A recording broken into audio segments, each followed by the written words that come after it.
No matter if you're a new player trying to figure out the game or an old player just brushing up on a couple of your skills, there's nothing like going back and checking out the fundamentals. Today we're going to be talking about the different damage types in Elder Scrolls Online. And first we'll make a flat out distinction between damage sources, spell, and weapon. If it's elemental or uses Magicka, it's spell damage. Basically Magicka is the rule there. Weapon damage is the modifier for all of your stamina or melee based weapons and abilities. This goes for some of the status based physical damage moves like disease and poison or bleed as well. This is where stamina is the rule. Now for specific damage types. Damage types are separated into magic and physical, which are also types themselves and are based off of spell and weapon damage sources. Starting with the magical types, you have general magic damage, which is a damage type in the same way that fire, ice, and shock are, is just general magical damage. This is also the main damage source of restoration staffs. This is useful with enemies who might have an elemental resistance so you can still fight efficiently. Oblivion damage is extremely similar to general magic damage in that it's not elemental, however oblivion damage cannot be blocked but at the cost of being a weaker style. Then of course we have our elemental damage types.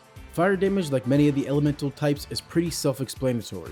Fire specifically is great as it adds a great amount of damage over time when its burning effect takes place. This damage is based on your max magicka and spell damage. The main drawback, as with every element, would be that the enemies who are resistant to the elemental damage. However, don't forget there are some who are vulnerable to it as well.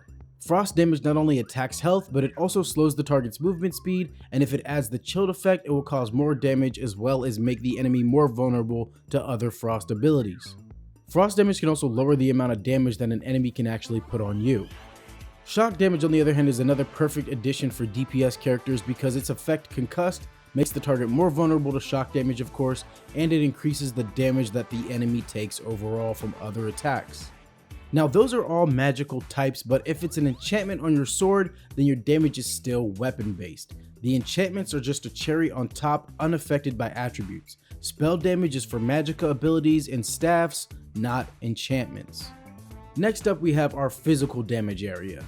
Physical damage is a general damage type much like magic damage that is useful for enemies who may be resistant to elemental or even magical damage, and it's primarily found on stamina based weapons. While elemental things such as fire, frost, and shock are magical status, poison and disease are physical status elements. Poison damage, which sounds similar to disease damage but isn't, is different because it gives damage over time based on your weapon damage and max stamina.